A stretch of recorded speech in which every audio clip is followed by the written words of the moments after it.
آج کے درس میں یہ بات آپ لوگوں کے سامنے رکھنا چاہوں گا کہ ہمارے اور آپ کے ذہن میں عید کا جو تصور ہے وہ کون سا تصور ہے؟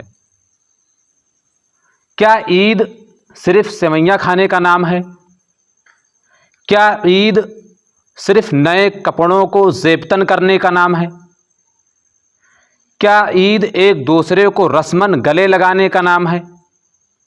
کیا عید ایک دوسرے کے گھر جا کر کے مٹر اور چنے کھانے کا نام ہے؟ مصلیان کرام، اگر ہمارے ذہن میں عید کا یہ تصور ہے تو ہم اور آپ اسے اپنے ذہن سے کھرچ کر پھینک دیں۔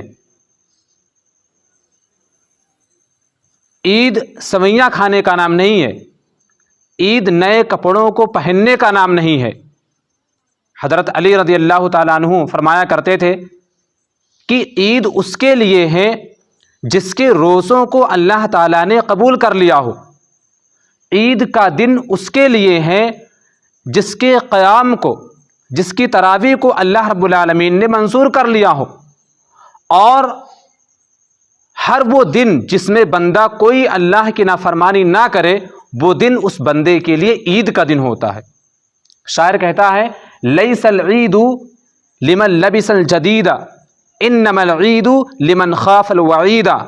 عید اس شخص کے لیے نہیں ہے جو نئے نئے کپڑے پہن کر کے آئے، بلکہ عید اس آدمی کے لیے ہے جو آخرت میں اللہ رب العالمین کی وعید سے، اللہ رب العالمین کے ڈر سے ڈر جائے۔ ایک دوسری جگہ پر شاعر کہتا ہے کہ لیس العید لمن رکب المطایا انما العید لمن ترک الخطایا۔ عید اس کے لیے نہیں ہے جو گاڑیوں پر سوار ہو کر کے آئے، بلکہ عید اس کے لیے ہے جو گناہ اور معاصی کو ترک کر دے۔ سامعین کرام، ہم اور آپ اس پورے رمضان میں روزوں سے اپنا رشتہ بنائے رکھے تھے۔ کیا روزہ رکھنے کے بعد ہمارے اور آپ کے دل میں کچھ اثر ہو رہا ہے کہ نہیں ہو رہا ہے؟ محاسبہ نفس ہمارے اور آپ کے اندر پیدا ہو رہا ہے کہ نہیں ہو رہا ہے؟ کیا ہمارے دل میں یہ بات آ رہی ہے کہ رمضان سے پہلے ہماری زندگی جس طرح تھی کیا رمضان کے بعد بھی ہم ویسے ہی رہیں گے؟ رمضان سے پہلے اگر ہم بے نمازی تھے تو کیا رمضان کے بعد بھی بے نمازی رہیں گے؟ رمضان سے پہلے اگر ہم چغلی اور غیبت کیا کرتے تھے تو کیا رمضان میں یہ پورا ایک مہینہ ٹریننگ لینے کے بعد اس کے بعد بھی ہم چغلی اور غیبت میں ملوث رہیں گے؟ اس طرح کی سوالات آپ پیدا کریں اپنے دل کے اندر، اور منفی یا مثبت جواب تلاش کرنے کی کوشش کریں۔ اگر مثبت جواب آپ کے دل میں آئے کہ ہاں ہماری زندگی ویسے ہی رہے گی جیسے پہلے تھی، تو آپ سمجھ جائیے کہ آپ کے روزوں کا جو مقصد تھا وہ مقصد آپ نہیں پا سکے ہیں۔ رمضان کے مہینے میں پورا ایک مہینہ ٹریننگ لینے کے بعد آدمی کی زندگی بدل جانی چاہیے، تب جا کر کے پتہ چلتا ہے کہ ہاں اس کے روزوں کا کچھ اثر ہوا ہے۔ اللہ تعالیٰ نے فرمایا تھا لعلکم تتقون، ہم روزہ اس لیے رکھوا رہے ہیں تاکہ تم متقی بن جاؤ۔ سامعین کرام، رمضان کا یہ مہینہ بالکل الوداع ہونے والا ہے، ہم اور آپ اسے الوداع کہنے والے ہیں۔ ضرورت ہے کہ ہم محاسبہ نفس پیدا کریں، اپنے اندر جھانک کر کے دیکھیں، اپنے نفس کو کنٹرول کرنے کی کوشش کریں۔ کسی شاعر نے کہا تھا کہ ہزاروں خواہشیں ایسی کہ ہر خواہش پہ دم نکلے، ہزاروں خواہشیں ایسی کہ ہر خواہش پہ دم نکلے، بہت نکلے میرے ارماں لیکن پھر بھی کم نکلے۔ سامعین کرام، اپنے نفس کو اپنے کنٹرول میں رکھنے کی ضرورت ہے۔ اگر یہ نفس ہمارے کنٹرول میں آ جائے تو پھر ہم اور آپ کامیاب ہو جائیں گے، لیکن اگر ہم نفس کو بے لگام چھوڑ دیں گے تو جیسی ہماری زندگی رمضان سے پہلے تھی رمضان کے بعد بھی ویسے ہی رہے گی۔ کسی شاعر نے کہا تھا کہ اپنے من میں ڈوب کر پاجا سراغِ زندگی، اپنے من میں ڈوب کر پاجا سراغِ زندگی، تو اگر میرا نہیں بنتا نہ بن، اپنا تو بن۔ سامعین کرام، ضرورت ہے کہ ہم اپنے آپ کو تیار کریں آخرت کے لیے۔ پہلی چیز یہ کہ ہم اپنے دل میں محاسبہ نفس پیدا کریں، دوسری چیز یہ کہ ہم اپنے نیکیوں کی حفاظت کریں۔ رمضان کے مہینے میں ہم نے اور آپ نے باقاعدہ روزہ رکھا ہے، دھوپ اور پیاس کی شدت کو برداشت کیا ہے، ساری چیزوں کو ہم نے ترک کیا ہے، ہم نے نیکیوں کو حاصل کیا ہے۔ تراویح کی نماز ہم نے باقاعدہ مسلسل نمازیں ادا کی ہے، بہت ساری نیکیاں ہم نے کمائی، شب بیداری ہم نے اور آپ نے کی۔ اب ضرورت ہے کہ ہم ان نیکیوں کی حفاظت کریں۔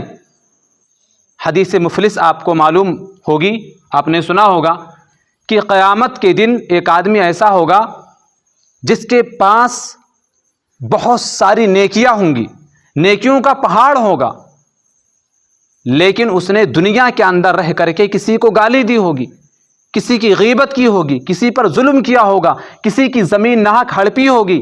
اللہ تعالیٰ ایک ایک کر کے اس کی ساری نیکیوں کو تقسیم کر دے گا مظلوموں میں، اور اگر اس کے باوجود سوالی ابھی اور کھڑے ہیں، مظلوم اور بھی باقی ہیں، تو ان کے گناہوں کو اٹھا کر کے اللہ تعالیٰ اس متقی اور پرہیزگار آدمی کے اوپر ڈال دے گا اور پھر اسے جہنم رسید کر دے گا۔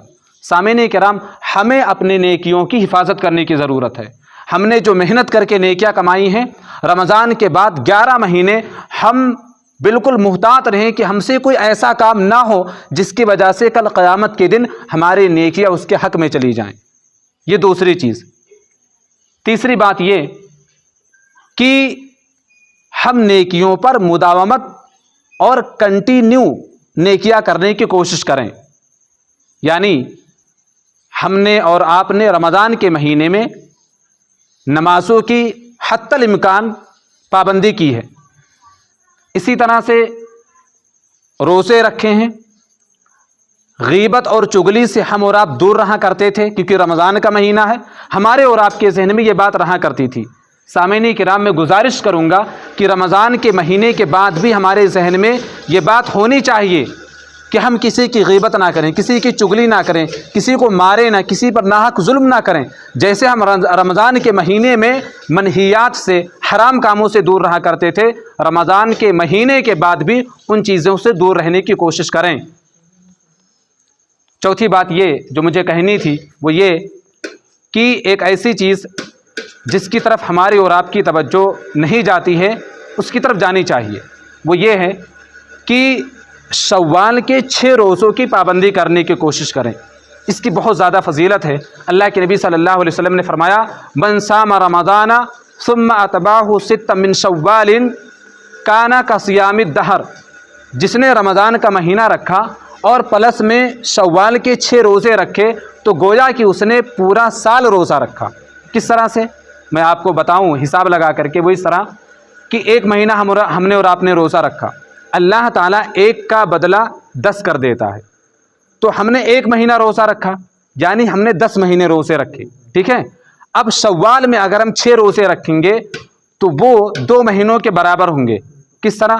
ایک روزہ 10 روزوں کے برابر، ٹھیک ہے، تو 3 روزے 30 روزوں کے برابر، یعنی 3 روزے 1 مہینے کے برابر ہوں گے، پھر 3 روزے 1 مہینے کے برابر ہوں گے، تو اس ناحیے سے 6 روزے 2 مہینوں کے برابر ہوں گے، 10 روزے وہ اور 2 روزے یہ، یعنی ہم نے اور آپ نے باقاعدہ 1 سال روزہ رکھا ہے۔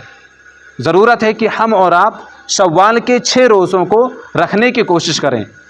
ایک مسئلہ میں بتا دوں کہ شوال کے روزوں کو رکھنے کے سلسلے میں کوئی ترتیب ضروری نہیں ہے کہ رمضان کے فوراً بعد ہی رکھیں یا کنٹینیو 6 روزے رکھیں، ایسا نہیں ہے۔